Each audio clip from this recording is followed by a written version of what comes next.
Welcome to our channel. Channel पे पहली बार आए हैं तो चैनल को सब्सक्राइब करें, लाइक करें, शेयर करें। आज हम करेंगे CTET previous year question paper. Last वाले जो हमारी वीडियो थी उसमें हमने 105 तक क्वेश्चन सोल्व किए थे। आज हम 106 से करेंगे। भाषा सीखने में जो त्रुटियां होती हैं, ठीक है, कौन सी त्रुटियां होती हैं? उन्हें कठोरता से लेना चाहिए, उन्हें जल्दी से दूर किया जाना चाहिए, वे बच्चों की त्रुटियों की ओर संकेत करती हैं, या फोर्थ है वे सीखने की प्रक्रिया का स्वाभाविक हिस्सा होती हैं जो समय के साथ दूर होने लगती हैं। तो यहाँ पे जो हम इसका आंसर लगाएंगे 4th नंबर पर राइट होगा, क्योंकि ये कहता है कि जब कोई भाषा आप सीख रहे हो तो उसमें जो गलतियां होती हैं, ठीक है, क्योंकि कोई भी भाषा सीखते समय कुछ ना कुछ गलतियां होती रहती हैं, तो उन गलतियों को जो है अपनी प्रक्रिया को बंद नहीं करना और वो स्वाभाविक रूप से समय के साथ दूर हो जाएंगी, ठीक है। दूसरा है 107, पढ़ना कौशल में सबसे ज़्यादा महत्वपूर्ण है। जब पढ़ना है उसमें सबसे ज़्यादा महत्वपूर्ण क्या है? शब्दों, वाक्यों को शुद्ध रूप से उच्चारित करना, केवल अक्षर पहचानना, तेज गति से पढ़ना, संदर्भ अनुसार अर्थ ग्रहण कर कर पढ़ना, ठीक है। तो यहाँ पे हम देखेंगे कि देखो, जब हम पढ़ते हैं तो कोई भी, अगर आप ये देखो कि आप एक स्टूडेंट हो, जब हम कुछ भी पढ़ते हैं तो हमें ये ज़रूरी नहीं कि हम स्पीडली पढ़ रहे हैं या हम अक्षरों को पहचान रहे हैं या हमारी गति तेज है या हमारा उच्चारण ठीक है। हमें सिर्फ ये होना चाहिए कि जो हम पढ़ रहे हैं उसका अर्थ जो है उसको हम ग्रहण करें। तो यही पढ़ने का कौशल कहा गया है। आगे देखते हैं 108, सुलेखा ने पाठ को पढ़ते हुए जीवन को जिंदगी पढ़ा। यह किस ओर संकेत करता है? किस ओर संकेत करता है? उसे अक्षरों की पहचान में भ्रम हो जाता है, उसे केवल पठन अभ्यास की बहुत आवश्यकता है, सुलेखा ध्यान से नहीं पढ़ती, वह अक्षर पहचान की बजाय अर्थ को समझते हुए पढ़ रही है। स्टूडेंट्स, इसका 4th जो है वो राइट होगा। क्यों राइट होगा? क्योंकि देखो, जीवन को जिंदगी वही पढ़ सकता है जिसको पता होता है कि जीवन को ही जिंदगी कहा जा सकता है। इसलिए वो अक्षर की पहचान की बजाय वो, ठीक है, उसके अर्थ को समझ चुकी है, तो इसलिए वो पढ़ रही है, ठीक है। नेक्स्ट करेंगे 109, बच्चे भाषा सीखने की क्षमता के साथ पैदा होते हैं। मुख्यतः यह किसका विचार है? किसका विचार है? यह विचार हमारा क्वेश्चन नंबर 109 का 3 जो आंसर है, नियोम चास्की जो है इसका आंसर होगा। 110वां क्वेश्चन करेंगे हम। मैंने चाट खाई और फिर मैंने हंसी। शर्मिला का यह भाषा प्रयोग मुख्यतः किस ओर संकेत करता है? किस ओर संकेत करता है? व्याकरणिक नियमों की जानकारी न होना, नियमों का अति सामान्यकरण, भाषा प्रयोग में असावधानी, भाषा की समझ न होना। तो यहाँ पे उसको जो है व्याकरण नियमों का पता नहीं है, ठीक है।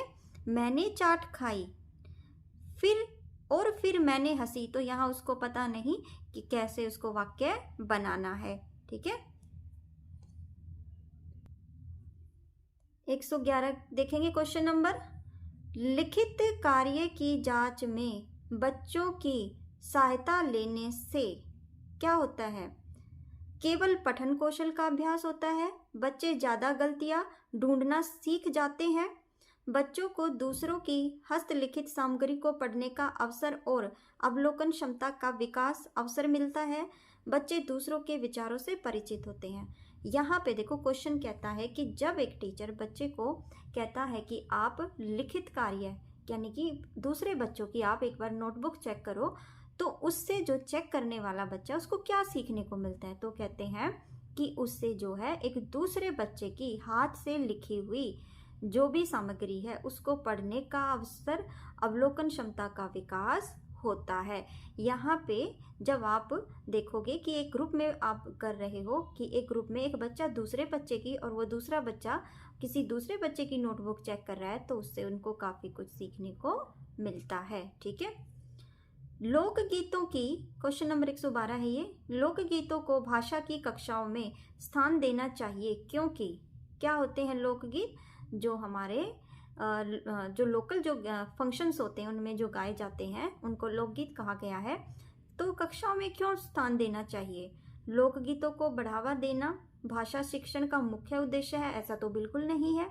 लोकगीत गाए जा सकते हैं तो और भी गीत गाए जा सकते हैं, जरूरी नहीं कि लोकल ही गाए जाएं। केवल लोकगीतों के माध्यम से पारंपरिक मूल्यों की शिक्षा दी जा सकती है, ये भी गलत होगा। इससे बच्चे सांस्कृतिक विशेषताओं से परिचित होते हैं। जब लोकगीत कोई बच्चा गाएगा तो उससे वो अपनी सांस्कृतिक, यानी जैसे स्कूल में फंक्शंस होते हैं तो उसमें अलग अलग जगह के जो लोकगीत हैं वो उनको सिखाए जाते हैं। फंक्शंस में बच्चे पार्टिसिपेट करते हैं तो जो उनकी संस्कृति है उसकी विशेषताओं का उसे पता चलेगा। प्रश्न नंबर 13, पाठ पढ़कर बच्चों से प्रश्न बनवाने से क्या होगा? इस बात का पता चलता है कि बच्चे प्रश्नवाचक शब्दों से परिचित हैं या नहीं। ठीक है, शिक्षक को यह जानने का अवसर मिलता है कि बच्चों ने पाठ को कितनी गहराई से समझा है। कक्षा कार्य की अच्छी युक्ति पूरी होती है, प्रश्न बनाने की आदत का विकास होता है। ठीक है, तो यहाँ पे जो आंसर है हमारा आंसर नंबर 2 होगा। पाठ पढ़कर बच्चों से प्रश्न बनवाने से क्या होता है? बच्चे जो है पाठ को अच्छे से पढ़ेंगे और पाठ को पढ़ने के बाद उन्हें जानने का टीचर को अवसर भी मिलेगा। ठीक है, क्वेश्चन नंबर 114, किसी भाषा कक्षा में कहानी कथन की आवश्यकता के संदर्भ में कौन सा तर्क उचित नहीं है? ठीक है, कहानी और कथन। सभी बच्चों को भाषा सुनने का परिवेश मिलता है। नंबर 2, सभी बच्चों की क्षमता को ध्यान में रखते हुए यह उचित नहीं है।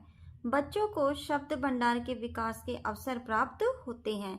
सभी बच्चों की क्षमता अनुसार कल्पना शक्ति का विकास होता है। तो यहाँ पे स्टूडेंट्स गलत ये है कि सभी बच्चों की क्षमता को ध्यान में रखते हुए यह उचित नहीं है। तो ये हमारा आंसर जो है ये यहाँ पे गलत है, तो इसलिए इसको अलग रखा जाएगा। ठीक है, क्योंकि कहानी इसमें कहा गया है कि कहानी कथन की आवश्यकता के संदर्भ में सब ठीक है, लेकिन गलत यही वाला है। एल.एस. वाइगोत्स्की के अनुसार भाषा चिंतन को निर्धारित करती है। चिंतन भाषा को निर्धारित करता है। भाषा एक चिंतन एक दूसरे से स्वतंत्र रूप से विकसित होती है। भाषा एक अर्जित योग्यता है। ठीक है, तो इसमें कहा गया है भाषा एक अर्जित योग्यता है जिसको अर्जित किया जाता है। 116 पे आ गए हैं। भाषा शिक्षण के संदर्भ में कौन सा कथन सही नहीं है? भाषा अर्जन और भाषा अधिगम में अंतर होता है। हाँ, भाषा अर्जन और भाषा अधिगम में अंतर होता है, क्योंकि भाषा अर्जन जो है बच्चा कहीं से भी अर्जित कर सकता है और अधिगम होता है सीखना। ठीक है, तो दोनों में अंतर है। भाषा शिक्षण में केवल भाषाई शुद्धता पर ही बल रहता है, अधिक बल रहता है, ऐसा तो नहीं है। भाषा जब शिक्षण करते हैं तो जरूरी नहीं कि शुद्ध भाषा पे ही बल रहे, उसको हर तरीके से सिखाया जाता है।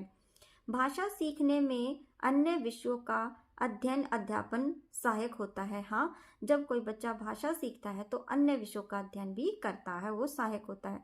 समृद्ध भाषा परिवेश भाषा अर्जित करने में सहायक होता है। हाँ, ये भी सही है, तो सिर्फ हमारा नंबर 2 गलत है। अब 117 पे आ गए हैं, उसको देखेंगे कैसे करें। एक बहुसांस्कृतिक पृष्ठभूमि वाली कक्षा में भाषा सीखने के बारे में कौन सा विचार उचित है? अधिकाधिक पुस्तकों का निर्माण किया जाए, भाषा सीखने के लिए व्याकरणिक नियमों का और अधिकाधिक प्रयोग करना चाहिए, भाषा परिवेश का निर्माण किया जाए ताकि भाषा अर्जन की सहज स्थिति बन सके। बच्चों में भाषा सीखने की क्षमता बलपूर्वक विकसित हो सके। ठीक है, तो यहाँ पे कहते हैं बहुसांस्कृतिक का मतलब होता है बहुत ऐसे जो बच्चे हैं जो अलग अलग संस्कृति से आए हुए, अलग अलग जगह से आए हैं, तो उनकी जो पृष्ठभूमि वो सबकी अलग रही है। तो जब ऐसी कोई कक्षा है तो भाषा सीखने के बारे में कौन सा विचार सही रहेगा? तो विचार यही सही रहेगा कि जो भाषा परिवेश का जो निर्माण किया गया है ताकि भाषा अर्जन की सहज स्थिति बनी रहे, ऐसा परिवेश तैयार करो कि बच्चा एक दूसरे से जो है भाषा सीख सके। ठीक है, आगे करते हैं।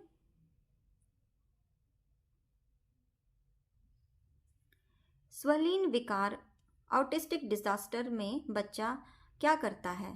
ठीक है, ऑटिस्टिक का मतलब होता है सामाजिक अंतःक्रिया और संप्रेषण में कठिनाई का अनुभव करना। स्टूडेंट्स, आपने ऐसे कुछ बच्चे देखे होंगे जो बच्चे ना तो किसी से बात करते हैं और ना ही कुछ कहते हैं, ना हंसते हैं, ना, और सिर्फ अपनी एक, जैसे उनकी जिद होती है, किसी को कोई चीज़ चाहिए तो सारा दिन ऐसे करके जो है वो जिद दिखाते हैं, मतलब उनका ज़्यादा किसी से बात करने का मन नहीं होता। तो अपने हाथ और पैरों के हिलाने में कठिनाई का अनुभव नहीं, वो हाथ भी हिलाते हैं, पैर भी हिलाते, चलते भी हैं, तो ऐसे वो नहीं होते। सिर्फ सामाजिक अंतःक्रिया, समाज के साथ, यानी जब कोई उनसे बोलने लग जाए या उनसे बात करना चाहे तो वहाँ पे वो कठिनाई का अनुभव करते हैं। अक्सर खाना खाने से मना करते हैं, नहीं, वो खा भी लेते हैं, अपने ही कार्यों में लीन रहते हैं। ऐसा भी नहीं है कि वो अपने ही कार्यों में लीन रहे, वो बिल्कुल शांत भी बैठे रहते हैं। ठीक है, भाषा शिक्षण का एक 119वां क्वेश्चन है। भाषा शिक्षण का संप्रेषण परक उपागम क्या है? भाषिक संरचनाओं की जानकारी पर बल देता है, संदर्भ में भाषा प्रयोग की कुशलता पर बल देता है, मातृभाषा प्रयोग का निषेध करता है, बोलना कौशल पर जो है बल देता है। तो ये कहता है संप्रेषण होता है एक दूसरे से जो है बात करना, तो ये संदर्भ में भाषा प्रयोग की कुशलता पर बल देता है। ठीक है, 120वां क्वेश्चन है, भाषा शिक्षण की कौन सी विधि मातृभाषा को मध्यस्थ बनाए बिना दूसरी भाषा को सीखने पर बल देती है? तो ये है प्रत्यक्ष विधि। अगर कोई भाषा आपको सीखनी है और उससे मातृभाषा को बीच में ना रखा जाए तो वो कौन सी विधि होगी? वो प्रत्यक्ष विधि होगी। स्टूडेंट्स, ये हमारा हिंदी का जो था पूरा प्रीवियस ईयर का क्वेश्चन कंप्लीट हो चुका है। नेक्स्ट वीडियो में हम दोबारा एक और प्रीवियस ईयर का क्वेश्चन पेपर लेंगे। और अगर आपको वीडियो अच्छी लगी तो वीडियो को लाइक ज़रूर करना, और चैनल सब्सक्राइब नहीं किया तो उसको भी सब्सक्राइब करना। Thanks for watching.